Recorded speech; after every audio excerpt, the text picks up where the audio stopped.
নমস্কার, আমি শুভ্রকান্তি চ্যাটার্জি। আমার ইউটিউব চ্যানেল সেলেস্টিয়াল ইনবক্সে প্রথমেই আপনাদের সকলকে স্বাগত জানাচ্ছি।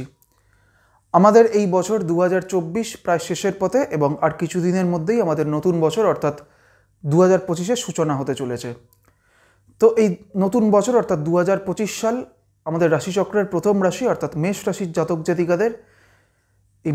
জাতক জাতিকাদের জীবনে এই 2025 সাল তাদের জীবনে বিভিন্ন ক্ষেত্রে কী কী প্রভাব ফেলতে পারে বা তাদের জীবনে কী কী পরিবর্তন আসতে পারে, আজকে আমি সেই বিষয়ে কিছু কথা বলবো। প্রথমেই আমি আসছি যে 2025 সাল মেষ রাশির জাতক জাতিকাদের স্বাস্থ্যগত দিক থেকে কেমন যেতে পারে। প্রথমেই বলি যে এই মুহূর্তে মেষ রাশির ষষ্ঠ ভাব অর্থাৎ যে ভাব থেকে আমরা রোগ ভোগের বিচার করে থাকি সেই ষষ্ঠ ভাবে এই মুহূর্তে বৃহস্পতির দৃষ্টি থাকছে। সেই কারণে মেষ রাশির জাতক জাতিকাদের এই সময়টা অর্থাৎ বর্তমান সময়টা কিন্তু তাদের স্বাস্থ্যগত দিক থেকে কোনো সমস্যা তৈরি হলেও তারা কিন্তু এই বৃহস্পতির দৃষ্টি যেহেতু মেষ রাশির ষষ্ঠভাবে থাকছে সেই কারণে কিন্তু তারা স্বাস্থ্যগত কোনো সমস্যার দিক থেকে কিন্তু একটা তারা প্রোটেকশন পাবেন। এবং বৃহস্পতির এই দৃষ্টিটা কিন্তু আগামী 14ই মে অবধি থাকছে এবং 14ই মের পরে কিন্তু বৃহস্পতি চলে যাবে মিথুন রাশিতে এবং তখন কিন্তু মেষ রাশির ষষ্ঠভাবে বৃহস্পতির এই দৃষ্টিটা থাকবে না। সেই কারণে আগামী 14ই মে এই সময়টা অবধি মেষ রাশির জাতক জাতিকাদের স্বাস্থ্যগত দিক থেকে কিন্তু তারা তাদের কোনো ধরনের সমস্যা তারা এলেও সেই সমস্যা কিন্তু তারা কাটিয়ে উঠতে পারবেন। তবে 14ই মের পরবর্তী সময়টা থেকে কিন্তু শনির দৃষ্টি থাকবে ষষ্ঠ ভাবের ওপরে। সেই কারণে মেষ রাশির জাতক জাতিকাদের 14ই মের পরবর্তী সময়টা থেকে কিন্তু স্বাস্থ্যগত দিক থেকে একাধিক সমস্যা আসতে পারে, যেরকম ঠান্ডা লাগার একটা প্রবণতা, বিভিন্ন ইনফেকশনজনিত কোনো সমস্যায় ভোগার কিন্তু একটা প্রবণতা আগামী 14ই মের পরবর্তী সময়টা থেকে দেখা যাবে। এবং আগামী 13ই সেপ্টেম্বরের পর থেকে মেষ রাশির সাপেক্ষে সপ্তমভাবে কিন্তু মঙ্গল প্রবেশ করবে এবং মঙ্গল সপ্তমভাবে থাকবে এবং তারপরে মঙ্গল কিন্তু অষ্টম ভাব অবধি থাকবে আগামী 7ই ডিসেম্বর অবধি। অর্থাৎ 13ই সেপ্টেম্বর থেকে 7ই ডিসেম্বর অবধি এই সময়টা কিন্তু মেষ রাশির জাতক জাতিকাদের স্বাস্থ্যগত দিক থেকে যথেষ্ট পরিমাণে সচেতন থাকতে হবে, কারণ এই সময়টাতে মেষ রাশির সাপেক্ষে সপ্তমে মঙ্গল এবং তারপরে কিন্তু নভেম্বর মাসের মিডিলের দিক থেকে কিন্তু মঙ্গল চলে যাবে অষ্টমভাবে। সেই কারণে মেষ রাশির জাতক জাতিকাদের ক্ষেত্রে কিন্তু এই সেপ্টেম্বরের 13 তারিখের পরবর্তী সময়টা থেকে যথেষ্ট পরিমাণে সচেতন থাকতে হবে। বিশেষ করে যাদের ব্লাড রিলেটেড কোনো ধরনের সমস্যা রয়েছে তাদের ক্ষেত্রে কিন্তু এই 13ই সেপ্টেম্বরের পরবর্তী সময়টা থেকে যথেষ্ট পরিমাণে সচেতন থাকতে হবে।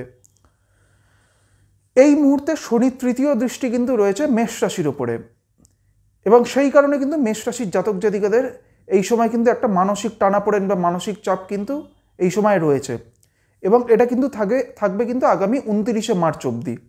29শে মার্চের পর শনি চলে যাবে কুম্ভ থেকে মীন রাশির ঘরে এবং তারপর কিন্তু শনির তৃতীয় দৃষ্টি মেষ রাশির ওপর থাকবে না। সেই কারণে আগামী 29শে মার্চের পরবর্তী সময়টা থেকে মেষ রাশির জাতক জাতিকাদের মানসিক দিক থেকে যে সমস্যাগুলি হচ্ছিল, মানসিক চাপ বা মানসিক দুশ্চিন্তা যে বিষয়গুলি বাড়ছিল, সেইগুলো থেকে কিন্তু তারা অনেকটাই রিলিফ পাবেন। মেষ রাশির জাতক জাতিকাদের আর্থিক দিক থেকে বা অর্থনৈতিক দিক থেকে সামগ্রিকভাবে এই 2025 সাল কিন্তু একটা অত্যন্ত ভালো বছর হতে চলেছে। বিশেষ করে আগামী 14ই মে অবধি বৃহস্পতি কিন্তু মেষ রাশির দ্বিতীয় ভাব অর্থাৎ আয়ভাবে অবস্থান করবে।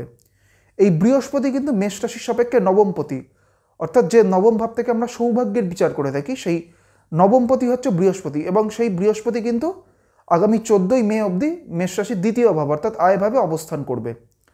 সেই কারণে আগামী 14ই মে অবধি এই সময়টা কিন্তু 14ই মে অবধি এই সময়টা মেষ রাশির জাতক জাতিকাদের আর্থিক উন্নতির কিন্তু একটা অত্যন্ত ভালো সম্ভাবনা থাকছে এবং গোটাই 2025 সালটাই কিন্তু সামগ্রিকভাবেই একটা আর্থিক দিক থেকে মেষ রাশির জাতক জাতিকাদের একটা ভালো কিন্তু তারা ফল পাবেন। এবং আর্থিক দিক থেকে এর পাশাপাশি কর্মজীবনের দিক থেকেও মেষ রাশির জাতক জাতিকাদের সামগ্রিক দিক থেকে এই বছরটি কিন্তু একটি অত্যন্ত ভালো বছর হতে চলেছে।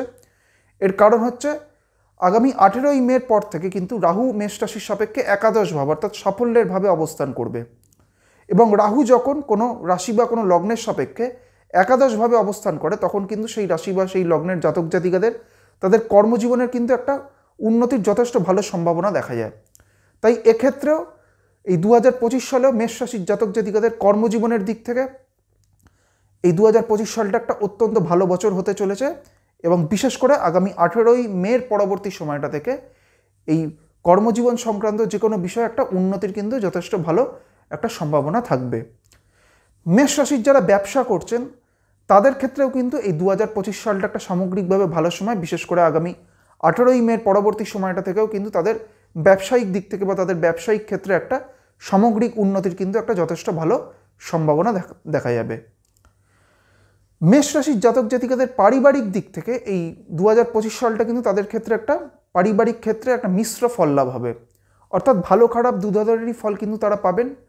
প্রথমেই বলি যে মেষ রাশির জাতক জাতিকাদের পরিবারের ক্ষেত্রে কিন্তু আর্থিক সমৃদ্ধি বা কোনো নতুন কোনো সম্পত্তি ক্রয়েরও যেরকম সম্ভাবনা থাকছে, তবে এর পাশাপাশি মেষ রাশির জাতক জাতিকাদের পারিবারিক কোনো বিষয়, আইনগত কোনো বিষয়ের সাথে জড়িয়ে পড়ার বা যারা অলরেডি কোনো আইনগত বিষয়ের সাথে যুক্ত হয়ে রয়েছেন তাদের ক্ষেত্রে সেই আইনগত বিষয়ের ক্ষেত্রে কোনো জটিলতা বৃদ্ধি হওয়ার কিন্তু একটা সম্ভাবনা এই সময় দেখা যাবে, এই 2025 সালে দেখা যাবে।